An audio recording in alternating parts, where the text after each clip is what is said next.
Shalom, all praises to Yahweh, Ba'ashem, Yahushua, Ba'ashem, Rakah, Kodash, double honors unto the apostles and the elders of great millstone rule well, and Shalom to the whole full elect.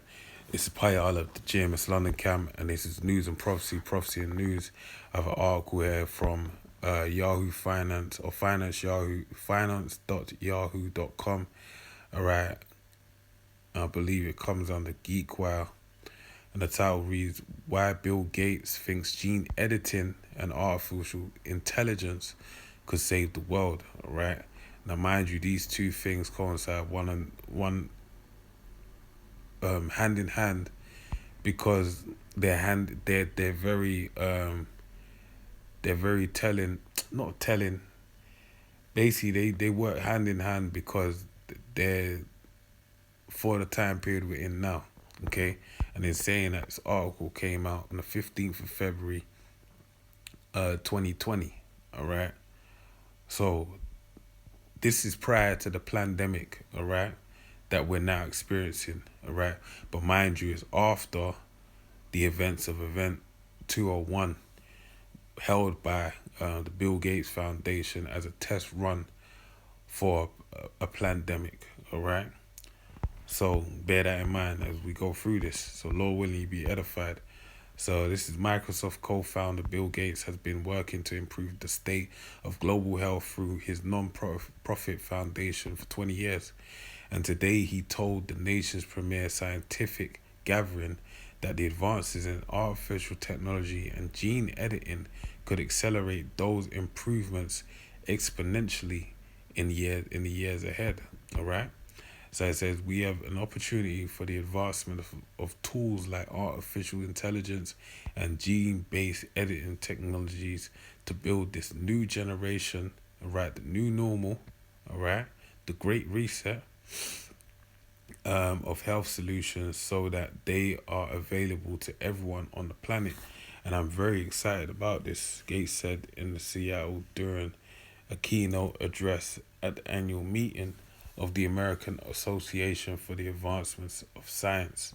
Okay, so he's saying we're on the precipice of science nukes for science special. Basically, we're about to go into a time like never before, where tech and gene editing can be utilized, right, used for the people. Such tools promise to have a dramatic impact on several of the biggest challenges on the agenda for the Bill and Melinda Gates Foundation, created by the tech guru and his wife in 2000.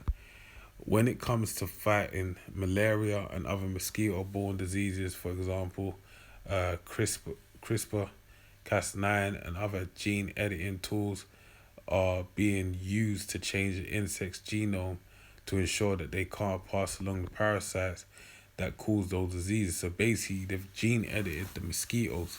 So right now we got zombie mosquitoes, all right?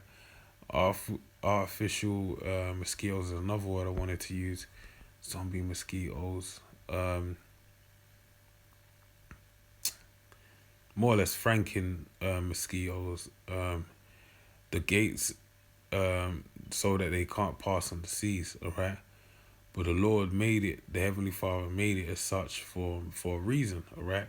They're really disrupting the the food chain, all right? The Gates Foundation is in a natural state of order of things. The Gates Foundation is investing tens of millions of dollars in technologies to spread those genomic changes rapidly through mosquito populations. All right, millions more are being spent to find new ways fighting sickle cell disease and HIV in humans. Right, which really a lot of these things, they're plagues from the Heavenly Father, man. They're judgments that you can't get around, or in some or in like HIV, for example. Well, the man made and the plague, only a plague that the Most High brought forth, but they can be dealt with by natural means. All right.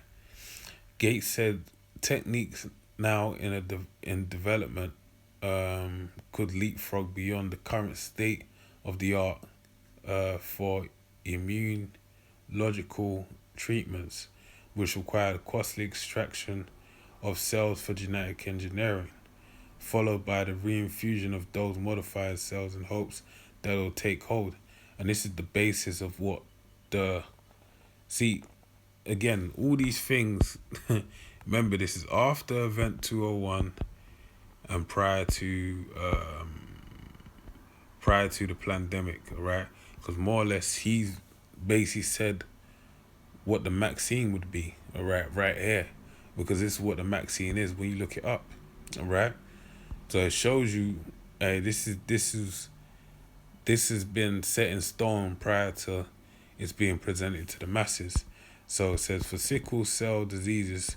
So when they're showing you that this vaccine is coming and it's got a 99% success rate, hey, the fact that they didn't tell you that they've been dealing with this from prior to this situation that we're in right now lets you know that you know, why would they do that, all right? Why would they hide that information? There's something that they're not telling you, all right? So, and that's one of the things where I'm looking at, in my personal opinion, that they're gonna let a couple messed up versions of this vaccine out to basically run riot and do what it's got to do before they pull out the one, you know, out of their magic hat that's gonna be, you know, the quote unquote the treatment to end all treatments basically. For sickle cell disease, the vision is to have in vivo gene editing techniques that you just do a single injection using vectors that target and edit those blood forming cells which are down in the bone marrow, all right? And this I'm sure, right, reminds me of a video that the apostles brought out years ago dealing with very chip, how they basically spoke about having a chip implanted in the bone where it would secrete or it would secrete into or from out of the bone into the body or into the bone that would go into the bloodstream of the body. Though a one shot treatment, all right, that basically would allow the body to be cured of any said plague, all right, or disease, all right. So let me read that again because I'm sure, I'm like 100% sure. I just couldn't, I can't, I don't. It'd be a lot of digging to locate the video, right? So it says the vision is to have in vivo gene editing techniques that you just do a single injection using vectors that target, and I wonder what that word vectors mean because that sounds like the chip, the mark to me, man.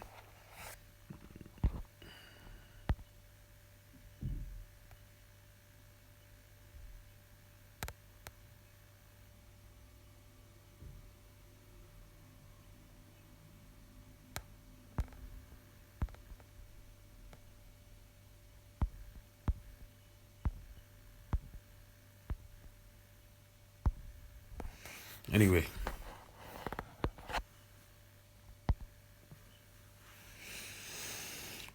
so reading on it says um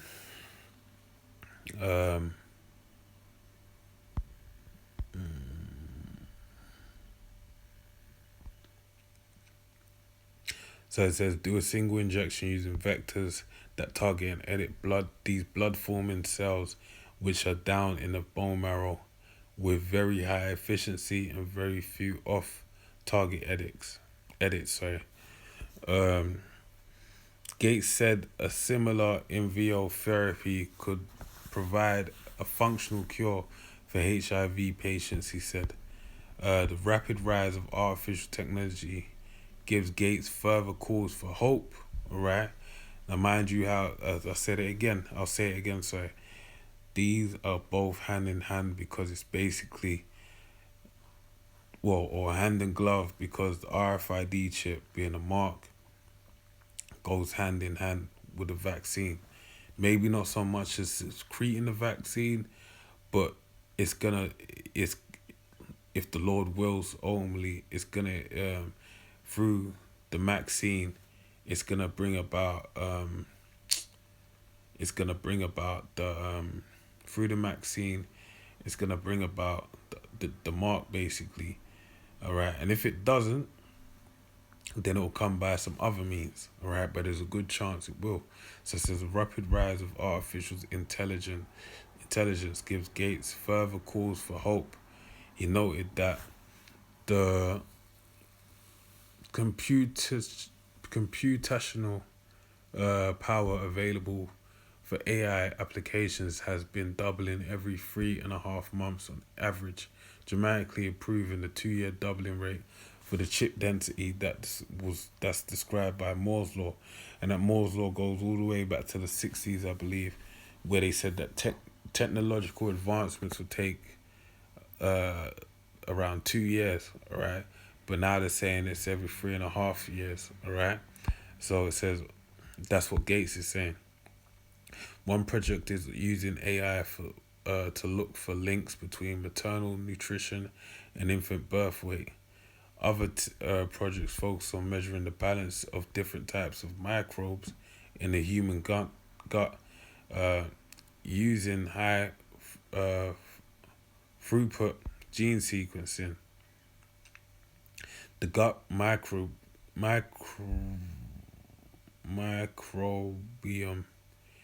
is thought to play a role in health issues ranging from digestive problems to anti-immune diseases to neurological conditions.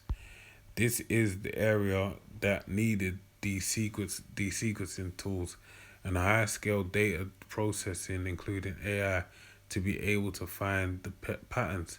Gates said there's just too much going on there if you had to do it, say, with paper and pencil to understand the 100 trillion organisms and a large amount of genetic material there. This is a fantastic application for the latest AI technology, right? So it brings them one step closer to seeing all the bits and pieces that they couldn't see before, right? Similarly, right, and this is the big one. Similarly, or similarly, however you pronounce it, organs on a chip could accelerate the pace of biomedical research without putting human experimental subjects at risk. In simple terms, the technology allows in vitro modeling of human organs in a way that mimics how they work in the human body, Gates said. That's some degree of simplification. Okay, most of these systems are single organ systems. They do not reproduce everything. But some of the key elements we do see there, including some of the disease states, for example, with the intestine, the liver, and the kidney, it lets us understand drug kinetics and drug activity, right? So it gives them a read on everything that's going on within the body, right? The Gates Foundation has backed a number of organ on a chip projects over the years, including one experiment that's using lymph node organoids to evaluate the safety and efficiency of vaccines. All right, at least one organ on a chip venture based in Seattle area, Nortis has gone commercial thanks in part to Gates' support. High-tech health research tends to come at a higher cost, but Gates argues that these technologies will eventually drive down the cost of biomedical innovation. He also includes that funding from governments and non-profits will have to play a role in the world's poorer countries, while those who need advanced medical technologies essentially have no voice in the marketplace, right? I feel like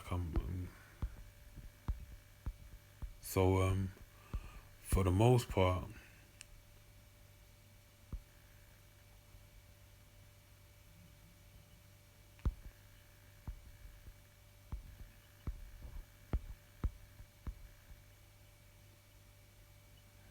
that's it, man. All right. So main points to take away from this is that gene editing and AI could save the world, right? And the time this was after Event 201, all right? and prior to the pandemic, all right? And